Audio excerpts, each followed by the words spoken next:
Hello, Iris J here with Madonna's Pulse Teachings, Astrology for Healing. I hope that this finds you all doing well enough, extremely well, wherever you are right now. I am here chatting with you about the Capricorn Full Moon, which is happening on July 3rd. Here on the west coast of Canada, it's very early in the morning, 4:38 a.m. So you want to adjust for wherever you are in the globe. And what is this moon illuminating for us? Because a full moon, we have the sun opposite the moon. We have the sun in Cancer and we have the moon in Capricorn. So we say that there's something about this full moon that's illuminating something in the Capricorn area of our chart. This is a full moon that's happening between 11 and 12 degrees. So you do want to have a glimpse. If you want to have a glimpse at your chart and see what house that's falling in. That gives you a little bit more of an indication of what aspect of your life, of your psyche is being activated or illuminated right now. It's also talking to the opposite house, which is where the sun is hanging out in Cancer. And if you don't want to look at your chart, or that's kind of beyond where you're at with astrology, then you can just listen and you can just absorb the energies that I'm going to talk about and see how it's showing up in your life as we approach the full moon on July 3rd.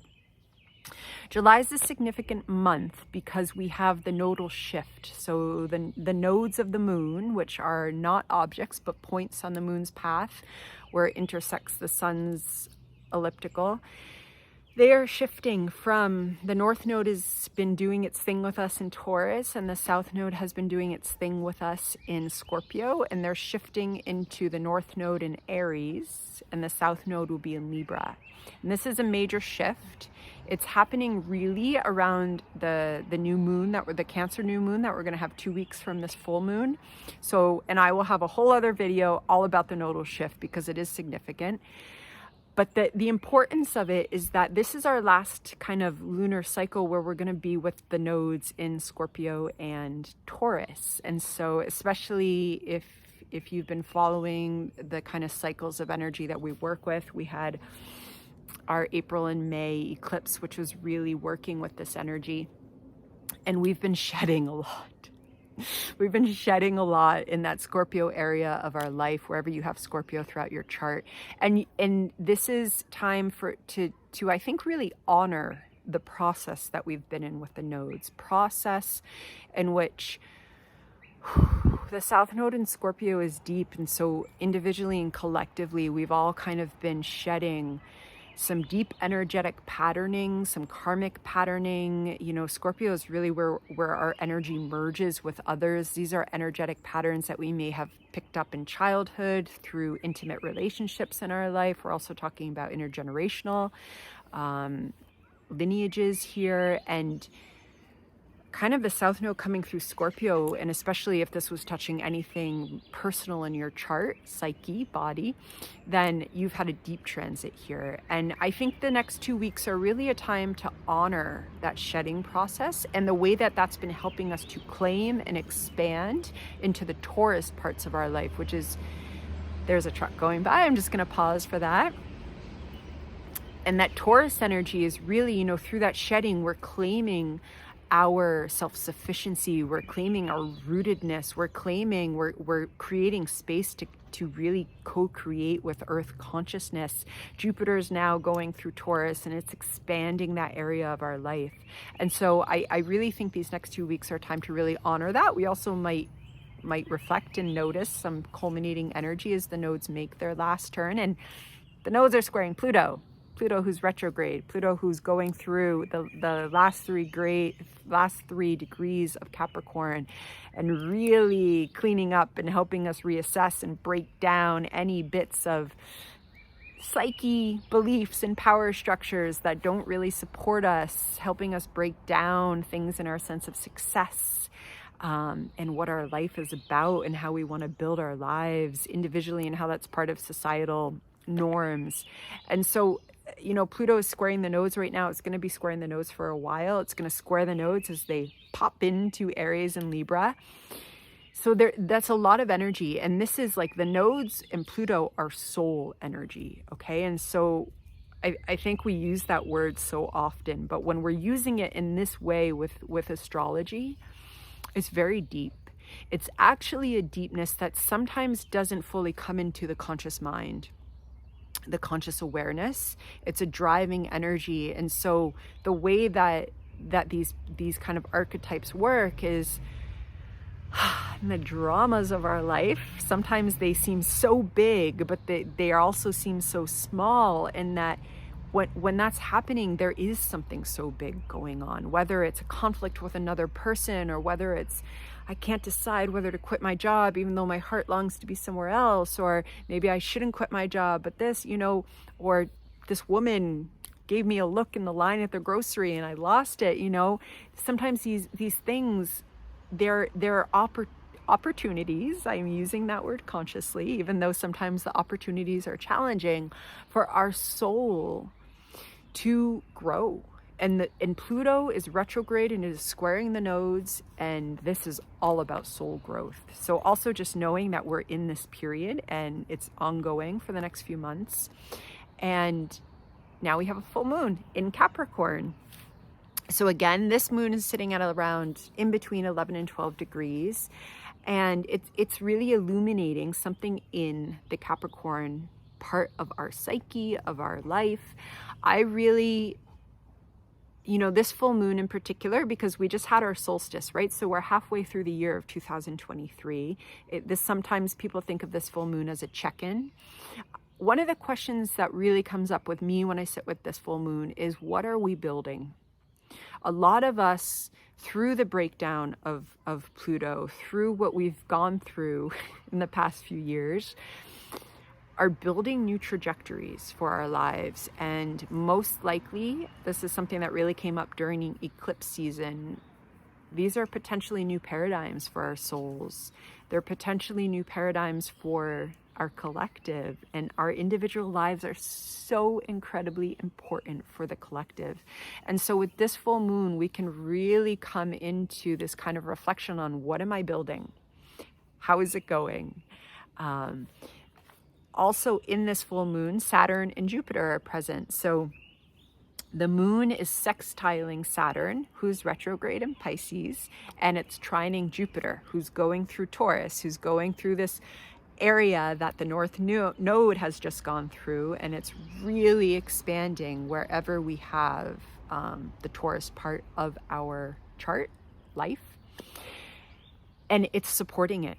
Okay, so there could be some feelings of expansion. At the same time, that Saturn is going through the Pisces part of our life and psyche, and it's wanting to clean things up. Saturn is in Pisces. Saturn is wanting to clean things up so that we can have more spiritual alignment in our lives, so that we can, wherever you have Pisces in your chart, especially we're talking about the first 7 degrees of Pisces, Saturn is really wanting to clean that up, potentially let go of some things, so that we can create space for the spiritual to come through.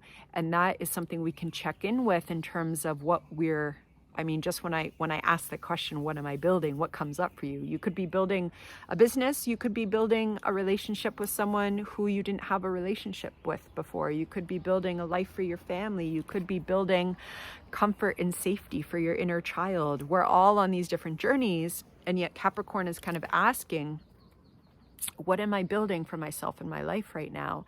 And how is there some expansion going on for that Jupiter?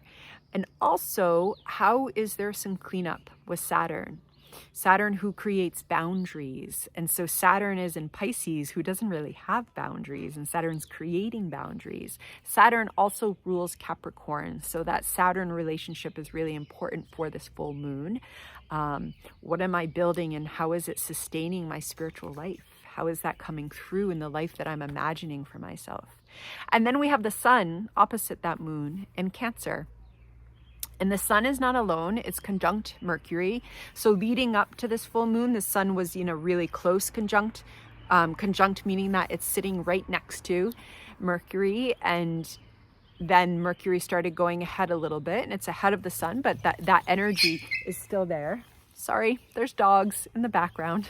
And it's a little pup, so I hear the whimper, and like the caretaker in me wants to make sure, but he also just whimpers when he knows it's a safety thing for him, and the dog moves away. Anyway, so also, what messages are coming through about self-care, about nurture. Because this is the thing, yes, we're building these lives, yes, we're building new paradigms, and we need to take care of ourselves when we're doing this. We need to take care of ourselves before we can even take care of others. The thing about Capricorn is that Capricorn can take so much responsibility on itself, and then it can get exhausted. And sometimes it doesn't even know it's getting exhausted until it's just totally run out of gas. And so the sun, you know, with that Mercury there, and Juno, the goddess of marriage and long-term commitments, and really a place where we just hold integrity in the commitments that we make in our life. She's also there. She's been dancing with the sun in Cancer. And so there's just also this call to nurture, this call to also let through messages about, even though I'm building this, whether it's a dream or whether it's a new stage of life, or whether it's a new stage of relationship, what also needs to be nurtured? How do I need to nurture myself so that I can sustain the energy to keep building? And also so that I can keep expanding. And then one other little cosmic symphony that's going on right now is that Venus is conjunct Mars, and they are square Uranus. And there's also Pallas Athena in there with them. And this is significant too, because we have Venus and Mars in Leo, who are working with our self-love, our passion, our creativity that wants to shine out into the world, also part of what we're building. This energy is squaring Uranus. Uranus, the change maker. So, you know, Uranus is wild card. Uranus has been working with us in Taurus. And so, you know, this is this Earth consciousness is potentially changing things up, maybe letting us know about aspects of our self-love and our drive and our creativity and our passion that we weren't totally aware of before. And, you know, Venus is in its journey through Leo, and it's going to go retrograde. It's going to square Uranus 3 times. And so most likely whatever's coming up now, I mean, there's the intensity that Mars is there with Venus, but we're going to be revisiting some of these themes as well. So just noticing this theme weaving through of self-love, nourishment, care that's related to the journeys that we're on right now, which are some pretty big journeys, okay, which are transformative journeys. And I don't think we can highlight enough how much our individual journeys and our individual stories and doing the work and letting spirit shine through us and letting that creative pulse drive us are the paradigm shift. You know, I get reminded of this every time I have a client and we do a reading and I see this incredible life that a person is living and embodying in the way that they're embodying their archetypes and working with it and doing the work, because being a mindful human being on this journey is work. Let's not lie about that. It's work. And there's so much beauty in that journey. And we live the paradigm shift. So even though, yes, we need the billionaires to change their ways, and even though, yes, we need the corporations to change their ways, you know, we have so much power, especially when we zoom out and we come into much bigger cycles of awareness. And so I think part of this Venus journey through Leo is really helping us to feel into the passion that's driving us. Mars is really helping us to feel that passion. And Uranus is maybe waking something up about that. Maybe just that it's okay to have self-love. It's okay to shine. I work with a lot of women who, you know, and I do this both through astrology, but then in the work that I've done in expressive arts therapy and teaching, we've just been taught not to shine, right? And then we have this really confusing society that says shining is about being a celebrity on the red carpet and living one of the most unsustainable lives that one could live, and molding one's body and psyche into normative ideas of beauty and success. And that's why I love astrology, because it just helps us to kind of have an expression and language for the archetypes that we just embody, and we can shine. Okay, and that's part of what I think the Uranus, you know, and Uranus is in Taurus, so again, it's earth consciousness. It's helping us to shine our creative gifts so that we can build more sustainable lives for ourselves and for each other. And these are all themes that are just playing in this cosmic symphony, as I like to call it, that again is coming up with this full moon, this super moon, really zoning in on that part of our Capricorn life, but then all these other layers are there. And I could go on, so I'm going to stop myself and wish you all well, and I will see you soon.